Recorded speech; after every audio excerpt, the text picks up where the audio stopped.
Olá pessoal, tudo bem com vocês? Rodrigo Rebeck por aqui, gravando esse vídeo para fazer para você um panorama político.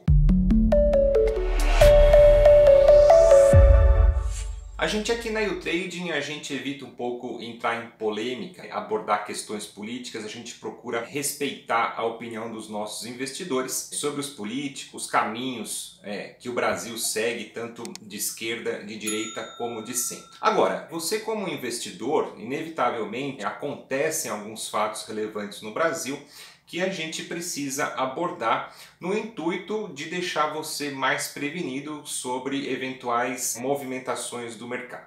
E nessa semana, a absolvição do Lula, vamos dizer assim, ele sendo aí o que o Fachin fez, a canetada do Fachin, então levanta aí vários pontos que a gente precisa estudar, que a gente precisa abordar sobre o que pode acontecer com a economia do país. Primeiro ponto muito importante é o descrédito jurídico que a sociedade enfrenta, que os investidores externos podem começar a perceber do Brasil. O que aconteceu coloca em xeque todo o trabalho aí de vários anos da Lava Jato. Nós tivemos aí a condenação não só do Lula, mas de vários políticos. Foram processos demorados, com investigações longas, com vários recursos e após uma minuciosa análise das provas, eles foram condenados. E agora, na canetada que o Fachin deu, isso tudo quase que se perde, porque vai reiniciar esses processos, essa avaliação dos crimes de corrupção, agora transferido para Brasília. O que nos chama a atenção é que a Lava Jato começou em 2014, não foi algo feito às pressas, foi uma investigação com muito embasamento, com muitas provas, e o que ficou em questão era sobre a capacidade de Curitiba, de Sérgio Moro, de julgar alguns casos aí que aconteciam em Brasília, de julgar lá em Curitiba. Agora, todo o destaque que a Lava Jato ganhou na mídia foi acompanhado pelo Brasil inteiro. Será que isso só viria ao caso agora de ser anulado? Será que o STF não deveria ter intervido durante a execução do processo, durante as investigações, já ter feito essa eventual transferência para Brasília? O primeiro ponto que levanta a nossa dúvida para a gente pensar é justamente isso. E agora, o Lula se beneficiando, eventualmente outros condenados da Lava Jato também podem se beneficiar, ter anulação aí dos seus processos. Esse descrédito jurídico afasta o investidor, faz o Brasil perder a credibilidade e coloca o Lula de novo no cenário eleitoral para 2022, numa eventual corrida presidencial, que a gente já vai falar sobre isso. Agora, em contrapartida, nós temos aí outro ícone também da política, que é o nosso presidente Bolsonaro, e a impressão que fica é que o Bolsonaro, quando ele acerta muito, mas quando ele erra, ele também erra muito. E aí abre espaço, abre caminho para críticas, para conflitos, para um ambiente mais polarizado. Algo bacana que nós tivemos aí da gestão Bolsonaro foi a reforma da Previdência. Isso era um rombo nos cofres públicos, era algo insustentável aí no médio prazo, não vou nem falar para você de longo prazo. Agora, a conduta do executivo ao longo da pandemia do coronavírus é algo totalmente questionável, né? A gente percebe que o Brasil não teve uma unidade, não teve um direcionamento, não teve um protocolo de saúde para ser seguido aí em todas as regiões, ao passo que a gente pode observar alguns outros países desenvolvidos tendo uma unidade de processo na área de saúde, seguindo o mesmo protocolo mais eficiente. É fato que no Brasil existe muito conflito político entre o executivo, entre governadores, entre prefeitos, e a pandemia pode ter sido aí um motivo para muita discórdia, para muita corrupção, para muita divergência. Mas o Brasil hoje é o epicentro do coronavírus, recordes aí de mortes todos os dias, a gente tem o sistema de saúde colapsando, houve muito atraso no processamento das vacinas, fechamento de contratos, produção das vacinas.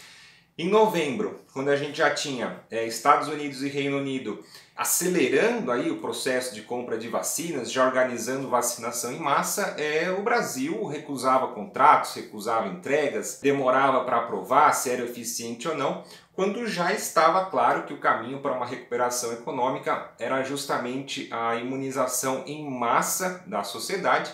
E hoje a gente sofre muito, não só na saúde, milhares de pessoas perdendo seus familiares por morte de Covid, e a gente tem a nossa economia sofrendo aí um inevitável lockdown de novo, porque senão a gente não vai dar conta de atender.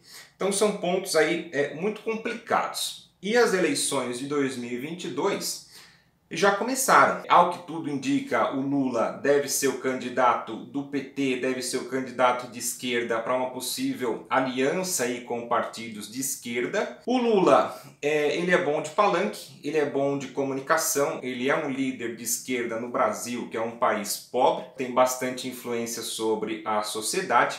Ao longo da sua gestão nós tivemos a implementação de vários programas sociais, isso pode pesar a favor da sua candidatura. E a gente tem a outra polarização, com o Bolsonaro aí de extrema direita, com algumas atitudes até radicais, que agrada uma parte da população e desagrada outra grande parte da população. O que o mercado financeiro buscava? Era uma migração mais para o centro, algo mais planejado, mais embasado, mais aliado, mais pacífico, mais inteligente, para que a gente pudesse colocar o Brasil nos trilhos de forma mais unitária, né? Esse tipo de polarização esquerda ou direita, a gente pode acompanhar essa grande guerra nas redes sociais. Isso não tem sido benéfico para o desenvolvimento do país, independente da grave crise que a gente passa hoje com a Covid. Agora, uma outra coisa que chama atenção é que esses candidatos de centro, né? A gente não tem aí um nome expressivo, de grande agrado público, e a gente pode ter uma migração tanto do Bolsonaro para um viés mais populista, como também uma migração do Lula para um viés menos radical, né? Algumas coisas que a gente pôde observar ontem aqui no discurso do Lula, que teve grande audiência na mídia. Ele já estava com uma aparência assim, né, mais executiva, de paletó, um discurso mais inteligente, e a gente pôde ver o Bolsonaro ontem de máscara, ele que era contra o uso de máscara, já acelerando também aí os protocolos para adquirir as vacinas. Então a gente já percebe que num primeiro momento esses dois candidatos aí favoráveis para a eleição de 2022 já tendendo a migrar para o centro, para uma postura mais branda. Agora, o que esperar da economia daqui para frente? A gente pode ter um dólar mais alto. Esse cenário conturbado politicamente e juridicamente afasta o investidor. O investidor não quer correr grandes riscos. E nós tivemos nessa quarta-feira a aprovação do pacote trilionário de estímulos nos Estados Unidos, com 1,9 trilhões de dólares. É uma grande enxurrada de dólares na economia. Esse excesso de dólares tende a aumentar a inflação nos Estados Unidos devido a um eventual aumento do consumo, e a gente sabe que a ferramenta que o Banco Central tem para controlar a inflação é um eventual aumento dos juros. Aumentando os juros nos Estados Unidos, a gente tem os títulos americanos pagando mais no médio a longo prazo, eles que são considerados o investimento mais seguro do mundo. Então a gente pega um cenário de Brasil extremamente caótico e um cenário americano recolocando a sua economia no trilho e pagando juros mais atraentes na renda fixa, a gente deve ter uma migração de capital para os Estados Unidos, e isso tende a elevar o dólar. Aqui no Brasil, com dólar alto, aumenta a nossa inflação, porque o Brasil consome muitos produtos importados. Esse custo de dólar alto tende a passar para a população.